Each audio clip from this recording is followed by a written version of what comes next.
voglio leggere con voi Prima Timoteo, capitolo 1, versetto 1 e 2.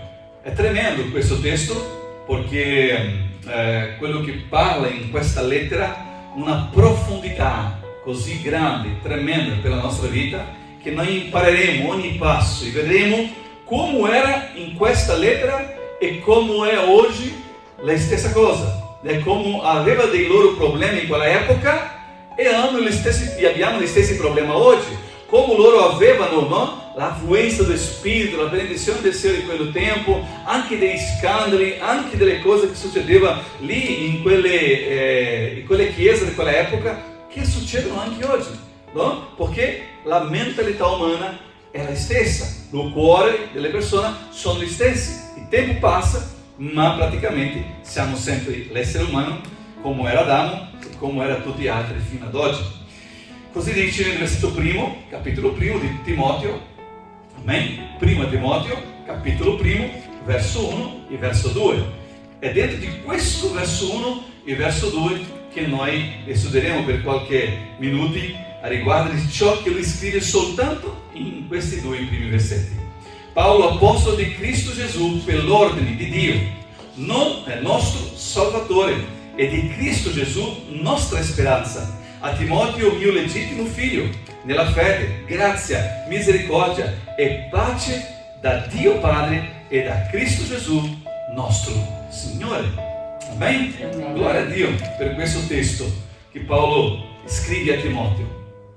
Dopo essere stato liberato dalle prigioni romane che lui aveva, non a Roma, ma delle prigioni che lui ha vissuto, perché non è stato solo messo in prigione qui a Roma, ma tante altre prigioni ha sofferto Paolo. E Paolo in queste prigioni ha scritto diverse lettere, no? Colossesi, Filippesi, Efesini. E lui, quando è uscito di questa prigione, lui ha voluto visitare di nuovo un po' delle chiese. Così lui è passato in Efeso, è passato in altre chiese, non in tutte di quella epoca, ma è passato in qualche chiesa. Efeso era una di queste chiese dove lui è andato a visitare, a fare una visita pastorale in quella chiesa. E così insieme a lui, a Paolo e Timoteo, erano insieme. E quando loro arrivano lì in quella chiesa, che era una chiesa che è stata pastorata da tanti pastori, no? Come Giovanni, come Luca, come Paolo, Apollo, Timoteo e altri ancora, hanno passato in quella chiesa per un periodo, sono stato pastore lì o hanno stato per un periodo aiutando quella chiesa. È stata una chiesa molto benedetta in questo contesto di persona che è stata lì aiutando e sostenendo quella opera. Perfino in questo periodo che Paolo lascia Timoteo lì e vai verso la Macedonia, Paolo dà una ordine in modo di dire, dà un comando, dà per lui delle istruzioni come un giovane pastore che era, no? E Timoteo è bello che il suo nome significa quello che adora a Dio, no? Paolo lascia uno a prendere cura della opera del Signore perché quello adora a Dio, no? Quello adora a Dio. Quando lui parlava a Timoteo, mio figlio amato, dice quello che adora a Dio, mio figlio legittimo. Então lui usa proprio di un'espressione meravigliosa, e anche questa espressione di mio figlio legittimo. La Bibbia tu non puoi mai prendere niente dalla Bibbia per scontato. Tutto ciò che la Bibbia dice, tutti i punti, virgola, le parole che sono in mezzo, sembra che è messa lì solo perché c'è una frase, o per completare una frase, o perché c'è un contesto. No, tutto che è scritto nella Bibbia, parola dopo parola, virgola dopo virgola, punto dopo punto, c'è un significato. E quando Paolo dice che Timoteo era figlio legittimo, lui stava volendo dire qualcosa con questo, ma questo lo vediamo più avanti. Ma quella chiesa che è stata guidata da Giovanni, è stata guidata da Paolo, da Timoteo, altri apostoli, altri cooperatori di Paolo, lì aveva tanti altri problemi in quella chiesa. E quella chiesa aveva dei problemi, di questi problemi che aveva la chiesa di Efeso, lui è praticamente citato in questa lettera, 4 di questi, no? Che era più importante, diciamo così, nominare questi problemi perché causavano un grande danno in quella chiesa, come tutte le altre chiese che è stata in quel tempo. e anche causa fino ad oggi gli stessi problemi. Si ricorda che qualche volta dico, no, che cambia la persona, ma il teatro è sempre stesso. I problemi, la gente cadono negli stessi problemi. I pastori, quando diventano pastori per molti anni, lo sa, gli stessi problemi. Cambia la persona, ma i problemi, no, la trappola che il diavolo cerca di preparare è sempre la stessa, no? E per quello dobbiamo stare attenti, perché nel tempo dei loro discepoli, degli apostoli, era così, e nel nostro tempo è così, e finché esisterà la Chiesa avremo questi stessi problemi. E per questo che la Bibbia ti dice quello che, no, avrà perseveranza alla fine, questo sarà salvato. No? Per questo si tratta di perseveranza. Per questo si tratta non di guardare, ma quella persona, ma quello là, no, amare a tutti, dice la Bibbia, supportare a tutti, no? Ma servire a Cristo, servire agli altri, vincere le battaglie davanti a noi, non guardare a destra neanche a sinistra. Dice la Bibbia, se qualcuno ha dubbio, se qualcuno ancora ha dubbio, cerca di convincere questa persona, ma se non lo vuoi, lascia stare. Per questo motivo dobbiamo aiutare, ma non possiamo portare nessuna spalla e fare entrare questa persona nel cielo a forza. Non possiamo battagliare per una persona che non battaglia. Non possiamo cercare di battagliare insieme a uno che non vuole cambiamento, che non vuole trasformazioni. Per questo nella nostra casa, nella nostra famiglia, nella nostra amici, c'è delle persone che parliamo, c'è delle persone che non parliamo neanche, ma preghiamo soltanto, perché la preghiera è sempre importante. No? Per questo, quali erano i 4 principali problemi che aveva in quella chiesa? Aveva falsa dottrina. La falsa dottrina aveva quando Giovanni scrive le 3 lettere di Giovanni, no? Quella piccolina là vicino all'Apocalisse, c'era in Apocalisse che l'inizio di Apocalisse nomina, no, dei gruppi che predicavano la falsa dottrina. Paolo, quando scrive la lettera ai Galati, lui dice così: guarda, mi sono proprio spaventato di vedere come siete passati dalla grazia alla carne così velocemente per le false insegnamenti, le false dottrine. C'era disordine nel culto,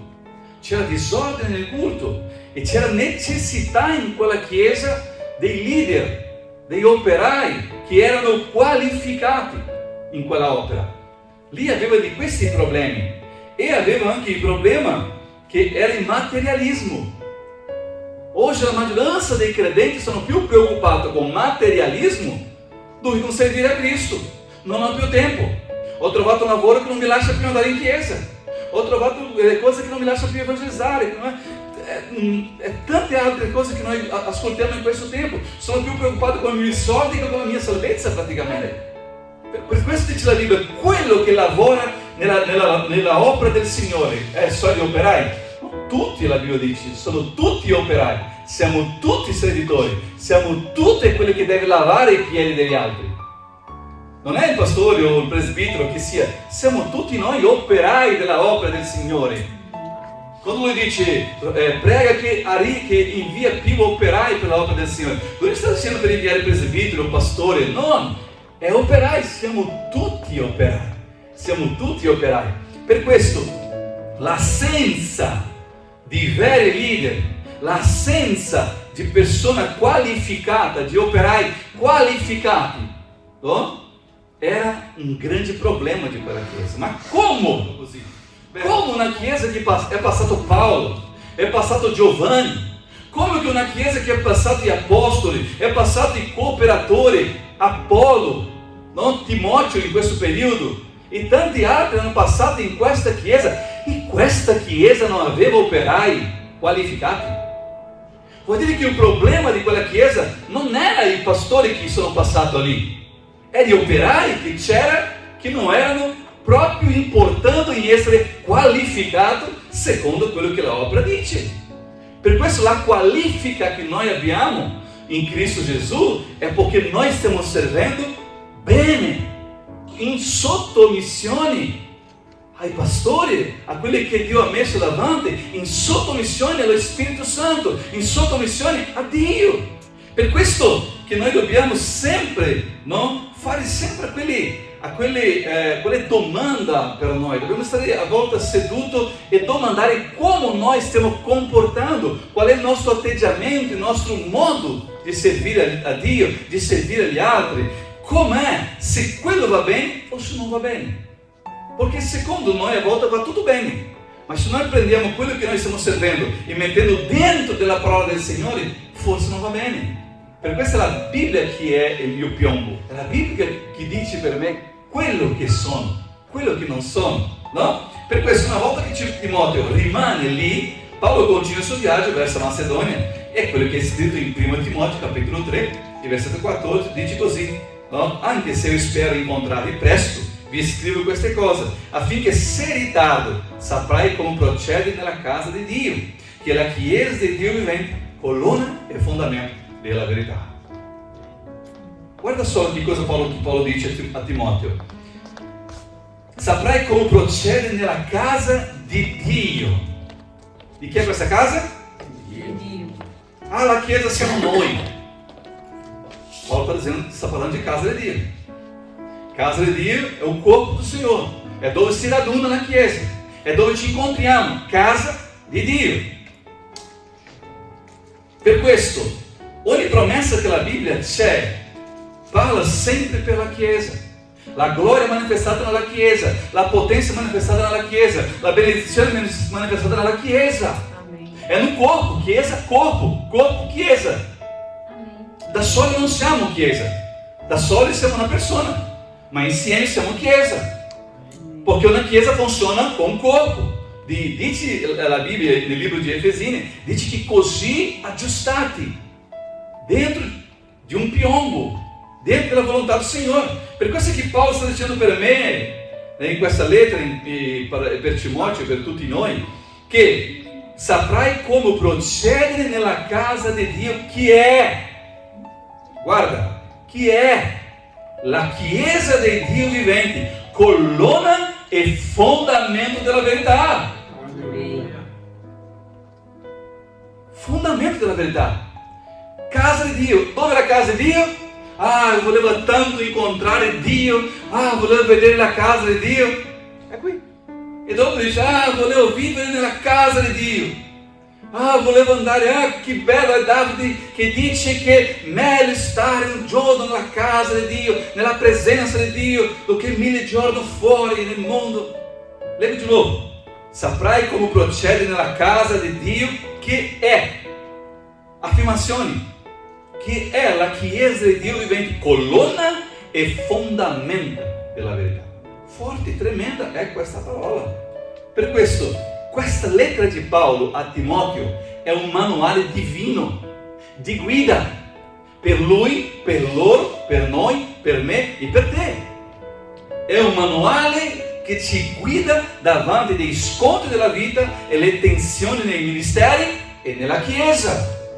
Se tutti gli operai della Chiesa, se tutta la Chiesa non guardasse se stesso, non guardasse al loro cuore, non guardasse ai loro interessi, ma guardasse verso gli interessi di Cristo e della opera del Signore, la Chiesa non c'era problema. Ogni problema che abbiamo, che sia nel ministero, che sia nella Chiesa, è sempre con gente egoista. È sempre con gente che pensa soltanto nel suo benessere e non nel benessere dell'opera del Signore. Non importa come l'opera sarà dopo, non mi importa come l'opera rimarrà, mi importa a me, punto e basta, importa quello che penso, punto e basta. Ma dice la Bibbia che quello è un errore, perché sono gli operai squalificati. Quando noi siamo qualificati nella presenza del Signore, noi diamo la vita per l'opera del Signore, noi diamo la vita per le anime del Signore. Non è che non mi importa, mi importa. Non è che non c'è nessun problema, c'è problema sì, perché questa è la casa di Dio. Io non posso entrare e uscire come se fosse niente, non posso vivere come non fosse niente, non posso uscire per la porta del fondo che non c'è, pensando che sto bene, che ho ragione. No, non funziona così. Questa è la casa del Dio vivo, alleluia. E questa prima lettera di Paolo a Timoteo è una lettera urgente, è un messaggio urgente per lui, per loro e per noi, perché noi dobbiamo cambiare la nostra mentalità. Se noi non cambiamo la nostra mentalità, questo luogo, questo posto, questo mondo spirituale si diventerà ogni volta più banale. Ogni volta più banale. È quello che la Chiesa sta diventando per molti credenti. Banale. Non c'è più tanta importanza. Nella mia casa e qui nella Chiesa è la stessa cosa. Quello che faccio là, faccio qui, non cambia niente. Vedo le cose là, faccio qua. Non cambia niente. Entro, mi siedo e basta, è come fosse a casa. No, qua non è la tua casa. Questo non è la mia casa, non è la nostra casa. Ah, questa è la casa del papà, è del papà, non è mia. La Bibbia sta dicendo che la casa di chi è? Di chi è la casa? Dio. Per questo la casa è tua, tu hai comprato o hai affittato, che sia questa è del Signore. Finché c'è un gruppo che si raduna qua dentro, è la casa del Signore. Ma quando siamo qui in 2 o 3, è la casa del Signore. Per questo che quanto più riverenza abbiamo nella casa del Signore, più noi saremo più vicini del Signore. Dobbiamo tornare a certi punti di rispetto e onore alla casa del Signore. Era un messaggio urgente per la Chiesa. Urgente per la Chiesa. E ti racconto un segreto. Ogni giorno, carissimo, ci sarà meno uomini e donne di Dio che predicano questa parola. Dice la Bibbia che arriverà un tempo che cercheranno da una parte all'altra e non lo troveranno. Se vogliamo pregare, glorificare e fare un gruppo, dobbiamo andare in montagna a pregare, perché qua giù non si potrà più. Per questo motivo saranno scandalizzati, dice la Bibbia, daranno scandalo, saranno infedeli, saranno tanta gente così e noi non possiamo perdere la nostra salvezza per questa gente che stanno alzando da una parte all'altra.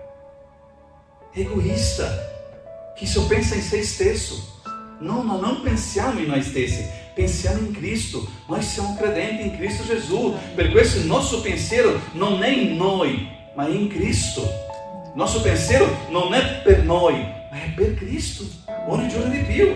Per questo la Chiesa impara e applica nella loro vita gli insegnamenti, il contenuto di questa lettera apostolica. I problemi che attaccano la Chiesa, i problemi che attaccano le famiglie, i problemi che attaccano i credenti saranno affrontati con saggezza nella parola di Dio. Noi non abbiamo un mantra che dice andà tutto bene, andà tutto bene, no, andà tutto bene. No, io devo vivere la parola del Signore perché tutto vada bene. Ah, io vado in cielo perché come il cielo fosse il cielo lì fuori, con chiunque guarda sopra. No, carissimi, in questo cielo si entra con santità, in questo cielo si entra con umiltà. Gesù ha detto impara con me che sono mansueto e umile. Questo cielo che ha predicato in giro è un cielo falso. Per questo che in quel tempo c'era falsa dottrina, c'era un Vangelo molto facile anche. Per questo che Paolo dice non ascoltate un altro Vangelo. Se viene anche un angelo del cielo a predicare questo altro Vangelo, non riceve, non ascolta. Perché? Perché è anatema, è maledetto. No? È maledetto quest'altro Vangelo che c'è. Per questo Vangelo che salva e libera la nostra vita e trasforma il nostro cuore. C'è un processo nella nostra vita di trasformazione ogni giorno, ogni passo, ogni mattina, ogni sera. C'è un processo nella nostra vita di trasformazione. Per questo tutti questi problemi nella Chiesa, nella mia famiglia, i miei credenti saranno affrontati soltanto con la saggezza di Dio e alla luce della sua parola. Alla luce della parola del Signore. Per questo, se affrontiamo i problemi della vita dal punto di vista biblico, dal punto di vista del plurale e non nel singolare, ma con una cosmovisione biblica, con una visione della Bibbia, quindi se comprendiamo questa visione, se comprendiamo che tramite la Bibbia, è per la Bibbia, è in Cristo Gesù, è per Cristo Gesù che noi siamo salvati, questa è la nostra bussola che ti porterà in paradiso. Non è il mio cellulare, non è la mia macchina, non è i miei soldi, non è niente, ma è la parola di Dio che mi porterà con la bussola che mi guiderà fino al cielo.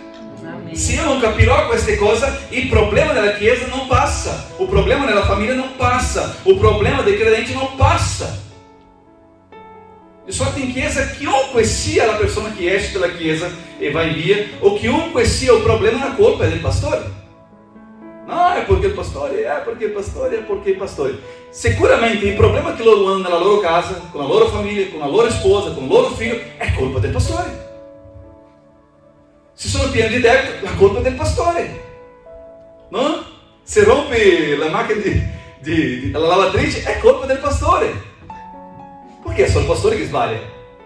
E la famiglia e tutte le altre famiglie sono perfette. Non hanno nessun problema nella famiglia, non hanno nessun problema in casa. I figli sono tutti credenti, no? La famiglia è tutta a posto. Per questo, carissimi, ognuno deve prendere per sé, no? I suoi errori, le sue difficoltà che ha, e chiedere aiuto uno agli altri. Dice la Bibbia, dice: dai, aiutami a vincere, a pregare insieme e a vincere questi problemi nel nome di Gesù Cristo. Invece di murmurar, canta.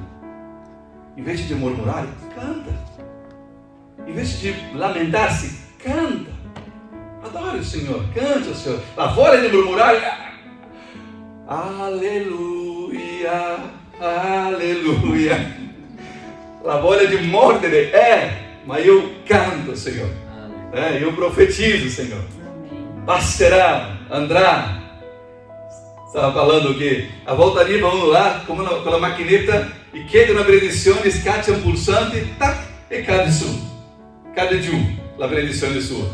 A volta tu vai di là e vai, scaccia, e non scende la benedizione. Dice: ma dov'è? Aí se la manca qualcosa ancora. Deve mettere qualche moneta in più. Per questo, dice la Bibbia, nessuno può capire il Signore. Nessuno. Possiamo essere guidati attraverso la parola del Signore e dello Spirito Santo. Ma conoscere il Signore? No, nessuno può conoscere il Signore, dice la Bibbia. I suoi pensieri sono suoi. Nessuno, dice la Bibbia, ha dato consiglio a Lui, come dice in Romani. Nessuno ha dato nessun consiglio a Lui perché lo chiedessi il diritto di risposta. No, nessuno. Non abbiamo dato niente a Lui. Per questo gloria a Dio. Per questo, se noi capiamo e comprendiamo questa visione dentro della Bibbia, saremo una chiesa sana, saremo una chiesa al singolare e anche nel plurale, saremo una chiesa accogliente, fruttifera e amorevole, la chiesa del Dio vivente, colonna e fondamento della verità. E dice la Bibbia così: voi siete benedetti, sei proprio onorati, no? La Bibbia dice questo, in far parte della famiglia di Dio. Famiglia di Dio. Perché la famiglia di Dio, la mia famiglia, non è la Chiesa. Insieme con la mia famiglia, con la Chiesa, noi siamo famiglia di Dio. Non con la mia famiglia che è fuori dalla Chiesa. No, famiglia di Dio è questa famiglia che è dentro la casa del Signore. Questa è la mia famiglia, la famiglia di Dio. Per questo, se la Chiesa lavora, se noi come persona singolare, no? Ogni persona lavora dentro di una visione biblica, di una cosmovisione, così tutti insieme lavoreranno insieme, non più nel singolare, ma anche nel plurale, come una Chiesa sana, vittoriosa, fruttifera, amorevole, accogliente. Per questo noi dobbiamo venire nella casa del Signore con gioia nel nostro cuore. Ma dobbiamo passare questa gioia per le persone che viene, per quelli che hanno bisogno di una parola, che hanno bisogno di un aiuto, che hanno bisogno di forza, di animo, perché noi riceviamo questo del Signore. Per questo, come può essere utile questo insegnamento oggi? Questo insegnamento, questa lettera di Prima Timoteo è stata scritta circa nell'anno 64 d.C. 64 d.C. Paolo scrive questa lettera e manda e consegna a Timoteo. E noi possiamo dire così: pastore, ma c'è tanto tempo, no? Sono già praticamente 1900 e passa anni che è stata scritta questa lettera. Ma funziona oggi quello che c'è scritto qui? Non è scaduto? No. questa parola non è scaduta, questa parola non è vecchia, questa parola funziona. Cambia il tempo, cambia gli anni. Il cuore umano è lo stesso. Se tu leggi la Bibbia e vedi che Paolo parlava nelle sue lettere dei tradimenti, di gente che saltava fuori dalla barca, della gente che causava divisioni, della gente che causava problemi vari in mezzo alla Chiesa, prostituzione e tante altre cose. Oggi non è la stessa cosa, perché il cuore è lo stesso. Cambia il tempo, ma il cuore dell'uomo, lo stesso che era di Adamo, continua dentro di lui. Qualsiasi mancanza di vigilanza inizia a uscire fuori dei rami velenosi, dei frutti velenosi, che inizia a ucciderli invece di sanare, invece di guarire.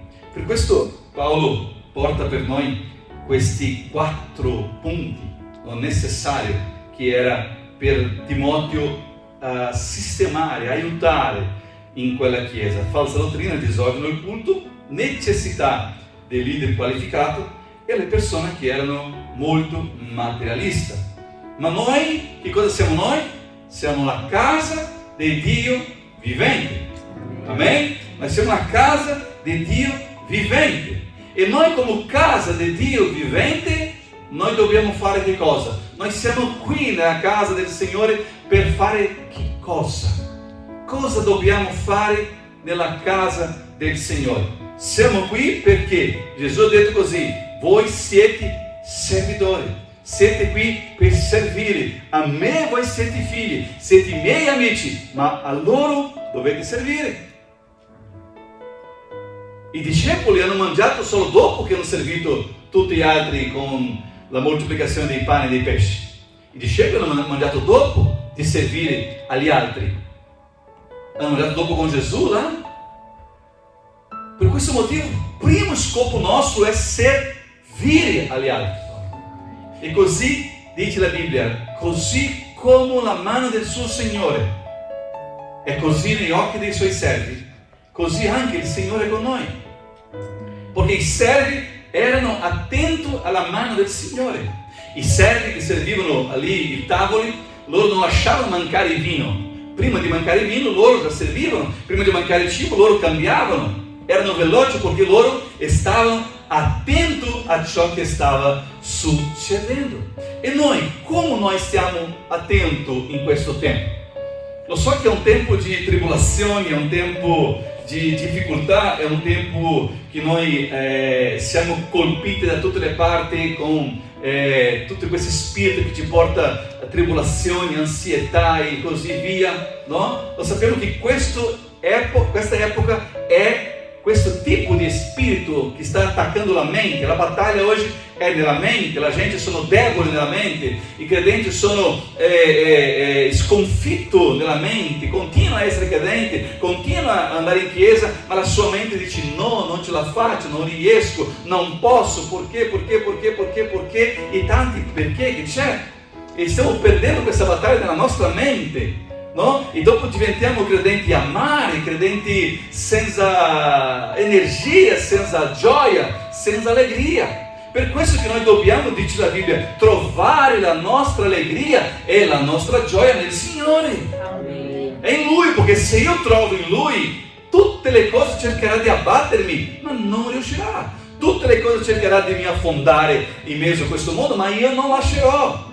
Perché io credo nel Signore e la mia allegria è in Lui. Amen. Per questo noi dobbiamo servire, lavare i piedi come Gesù ha fatto. Dobbiamo servire i pani, servire i pesci, dobbiamo servire con il cuore e non con i nostri occhi.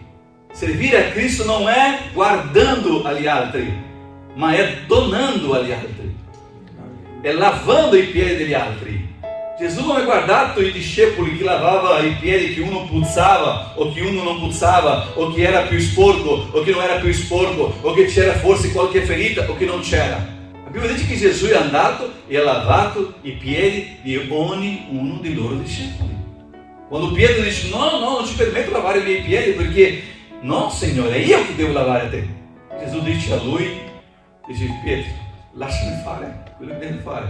E lui dice, va bene, lava anche la testa, lava il corpo, lava tutto quello che c'è. Dà un bagno completo, ho bisogno. Alleluia. Per questo noi dobbiamo servire a Cristo, carissimi. Non perché abbiamo bisogno di essere o di riconoscenza di qualcosa che facciamo. Noi non abbiamo bisogno perché noi già siamo, noi già abbiamo. Non dobbiamo essere, già siamo in Cristo Gesù. Il nostro obiettivo è contribuire per il regno del Signore. Fai un'autoanalisi in te e dici qual è la mia contribuzione per il regno del Signore. Che cosa sto contribuendo per il regno del Signore? Vengo in chiesa, mi siedo e vado a casa, solo questo, non faccio più niente, non evangelizzo nessuno, non parlo con nessuno, non faccio niente di più di questo. Signore, qual è la mia contribuzione per il suo regno? Il nostro obiettivo è questo, è contribuire, è aprire le porte, non chiudere. È aprire le porte, ogni giorno di più. E sicuramente sarà una benedizione, perché noi saremo pieni di allegria in servire meglio, in servire con più animo, forza, per il nostro cuore deve parlare del Signore Gesù. Noi non siamo dei falsi, noi non siamo da quelli che tirano indietro, noi non siamo da quelli che mollano, ma no, noi non stiamo servindo agli uomini, noi serviamo a Cristo per servire agli altri. No, non aspettiamo riconoscenza di nessuno, perché già siamo riconosciuti dal Signore. Non aspettiamo onore da nessuno, perché già siamo onorati per il Signore. Quello è che conta per noi. Io non posso guardare la terra, io devo guardare il cielo. Io non posso cercare le cose della terra, io devo cercare le cose del cielo. Io non posso cercare la speranza di questa terra, perché la speranza muore, dice il detto, no? La speranza è l'ultima che muore di questa terra. Ma la nostra speranza non muore mai, è viva, alleluia.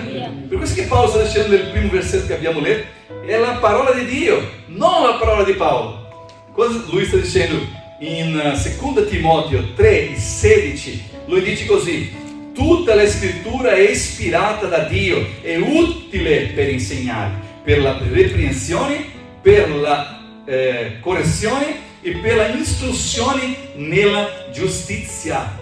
Ispirata da Dio, non da Paolo. La parola Paolo non ha messo mai in nessuna lettera che lui ha scritto come la parola di Paolo, no, la parola di Dio. Glória a Gesù. È la parola che noi stiamo predicando, è la vita che stiamo vivendo. È la vita nostra o la vita di Dio? È la mia parola o è la parola di Dio? È il mio atteggiamento o l'atteggiamento di Dio? È il mio proposito o il proposito di Dio? È quello che dobbiamo ogni giorno mettere davanti a noi e dire: Signore, gloria a Dio, mi insegna, mi aiuta, che io, alleluia, ascolterò la tua guida e migliorerò in ogni giorno. Sarò meglio nel nome di Gesù.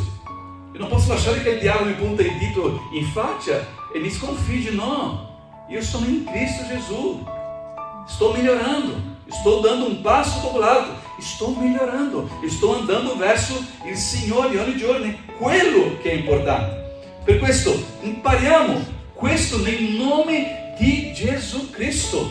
Noi dobbiamo imparare delle certe cose, come dice il libro di Ebrei, no? Dice, dobbiamo ritornare alle cose elementari.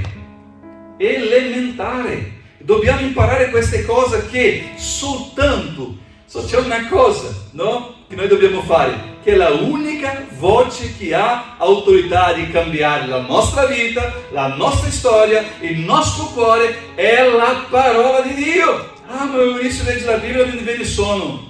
Sei fregato proprio, perché se non leggi la Bibbia non riesci a essere libero. Perché sta dicendo che l'unica voce che ha autorità di cambiare la mia vita, la mia storia, il mio cuore è la parola di Dio. È lei. Se non è lei, non c'è. Pastore, io volevo cambiare la mia vita, cosa devo fare?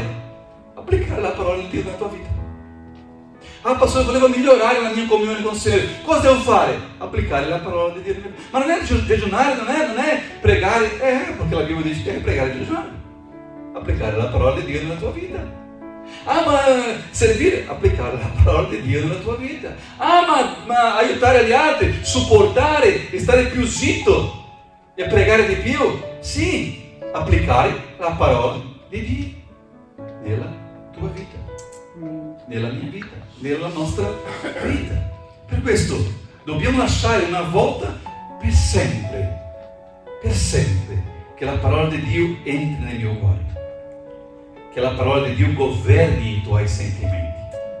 Quello è un problema in questo giorno. Sentimenti.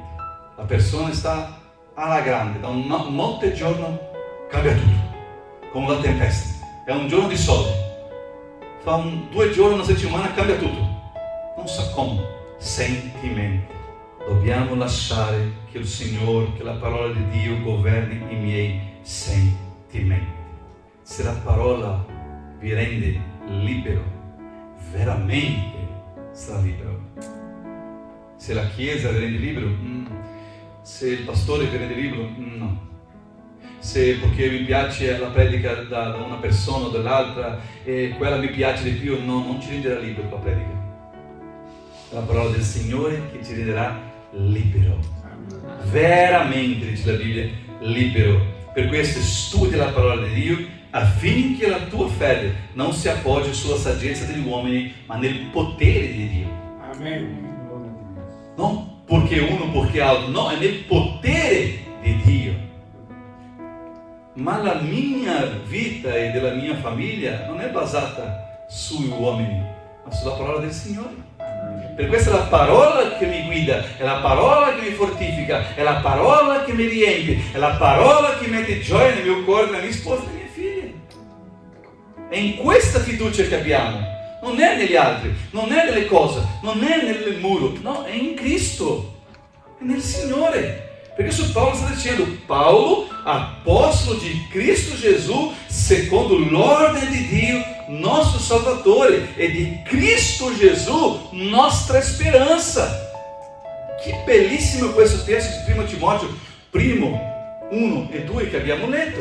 A Timoteo, mio vero figlio nella fede, grazia, misericórdia e pace da Dio Padre e da Cristo Gesù, nostro Signore. In 2 versetti soltanto, lui ha detto tanta di quella parola bellissima, glória a Dio. Paulo, carissimi, usa o modelo de Jesus, utiliza o stesso modelo de Jesus. Paulo não está criando um modelo, Paulo está dizendo a stessa cosa che dice Gesù. Per questo qual è il modello di questa chiesa? È Gesù. Qual è il mio modello come pastore? Qual è il suo modello come membro del corpo di Cristo? È di Gesù. Quello che lui dice, io dico. Quello che lui parla, io parlo. Quello che lui fa, io lo faccio. Amém. Questo è il modello di Cristo. Una cosa importante, alleluia, è questo: conoscere la sua parola, conoscere quello che il Signore ha per noi, per la nostra vita. Per questo Paolo usa là in 1 Corinzi capitolo 11, quando noi leggiamo a riguardo della Santa Cena del Signore, lui dice, così come ho imparato del Signore. Leggiamo sempre questo nel giorno della Santa Cena del Signore, così come io ho imparato del Signore, così vi parlo anche a voi. Per questo che Paolo sempre toccherà forte in questo. Allora Paolo in 2 modi, lui parla in questo testo. Prima come autorità del suo apostolato. Paolo non si identifica come un volontario. Pastore, io sono qui per aiutare a fare qualcosa. Io do una mano. No, Paolo non dà una mano. Paolo non viene per aiutare. Paolo viene per servire. Paolo non è volontario. Paolo è ambasciatore di Cristo. E penso che c'è una differenza un po' grande, no? Tra volontario e ambasciatore. Per questo abbiamo bisogno di coraggio. Abbiamo bisogno di coraggio. Noi siamo ambasciatori, non siamo volontari. Lo serviamo con volontà dentro il nostro cuore, ma noi siamo ambasciatori di Cristo. Paolo dice, Paolo, apostolo di Cristo. Lui dichiara quello. Gesù non per ordine degli altri, ma per ordine di Dio. Io non arrivo qui come uno che è stato comprato il suo a sua tesserina de pastore nella internet, no YouTube, um curso de teologia de 2 settimane. Não, io sono qui per l'ordine di Dio. E lui vai e racconta lá em Atos de Apóstolo como successo. Guarda, eu estava andando così. Até capítulo 9, tu trova a storia che lui racconta a suo riguardo. No? Per questo, Paolo ha agito de um modo straordinario em tutta la Chiesa. Paolo ha agito de um modo servito, è agito così de um modo tremendo. Lui era apostolo e allo stesso tempo lui è servito con tutti gli altri incarichi che c'erano in quel tempo. Maestro, profeta, missionario, no? Lui è servito di tutto il modo quello che ha potuto fare, lui ha fatto. Per questo Paolo non inventa, Paolo parla la stessa cosa di Gesù Cristo.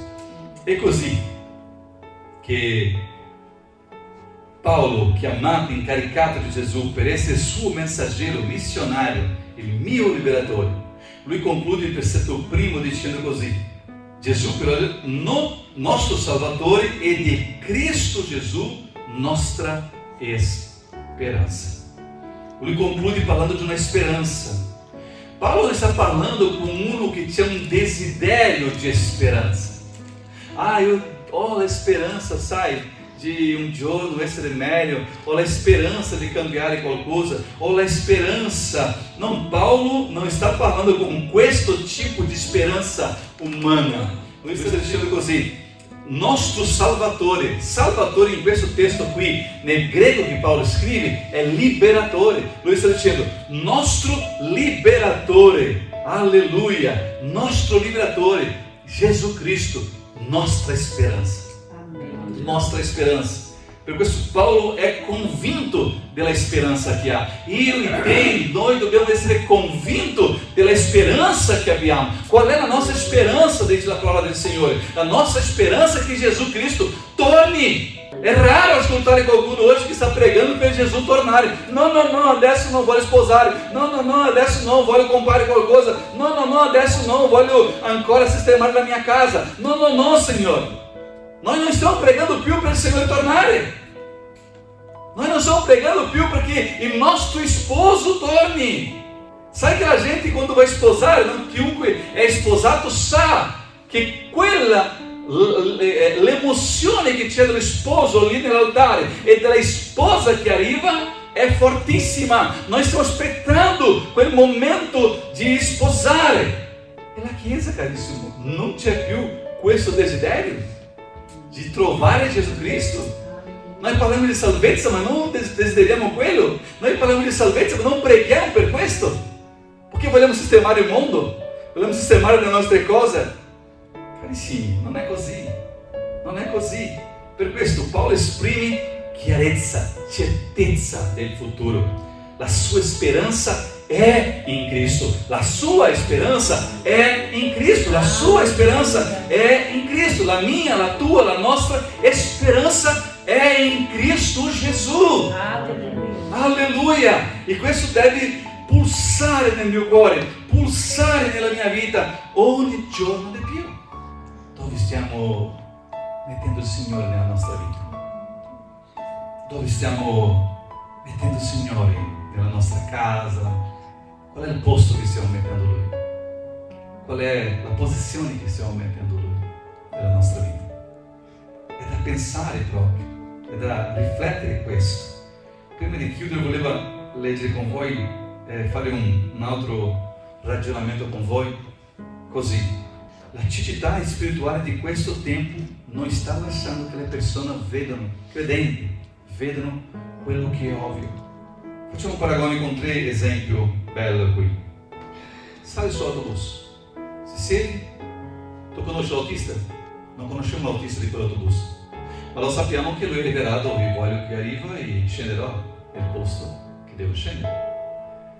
Salgo su un aereo, non so se quello è stressato, se è pieno di ansia, se è attribolato, se è ubriaco, non lo so. Lo fido di lui. Per me quella è il più bravo pilota che esiste nel mondo, che sta vedendo nel mio cuore quello. Non è che ci penso, será che hanno fatto un esame di testa in lui? Será che ha fatto qualche psichiatra? Non ci pensa neanche di questa cosa. Entra, e arriva dall'altra parte, grazie a Dio. Entra in un taxi, dice lui, voglio andare a Milano. E lui dice, beh, fra 3 ore siamo a Milano. Fidiamo di queste cose, di questi uomini, di questo strumento, che sono cose banali, che non conosciamo, che non sappiamo, che può soffrire un incidente, può essere un pazzo, chi sta guidando quella macchina, guidando quell'autobus, quell'aereo. Ma noi fidiamo di questa gente. E a volte non impariamo a riposare in Gesù Cristo. A volte abbiamo, no, il Signore ha detto che andrà bene, ma sai, pastore, sai com'è, né? Ma perché non vai nell'aereo di bussa, nella loro cabina, e là e dici, voglio il vostro analisi clinica vostra, psichiatra, un test di alcol per vedere se non ha bevuto oggi. Facciamo quello? No. Ma del Signore noi non ci fidiamo. Sì, fidiamo, ma dobbiamo fidare di più. È come entrare in un aereo e non avere un pilota e stare seduto rilassato, perché il Signore è nel comando. Il Signore è quello che ci guida. Per questo impariamo ad avere fiducia in Gesù. C'è una promessa nel futuro, c'è una promessa di certezza per me e per te, c'è una promessa per noi. Non lasciamo che questo mondo ci rubi questa promessa, che questo mondo ci rubi questa speranza, che questo mondo ci rubi il piacere di servire a Cristo, carissimo. Perché molta gente viene in chiesa, ma poca gente ha piacere. Perché servire a Cristo è con piacere, è con gioia, è allegria no Signore. Per questo trova la tua gioia nel Signore, alleluia, e Lui realizzerà tutto ciò che desidera il tuo cuore. Rimaniamo nella speranza della gloria, alleluia. C'è una speranza? Amém. C'è una speranza.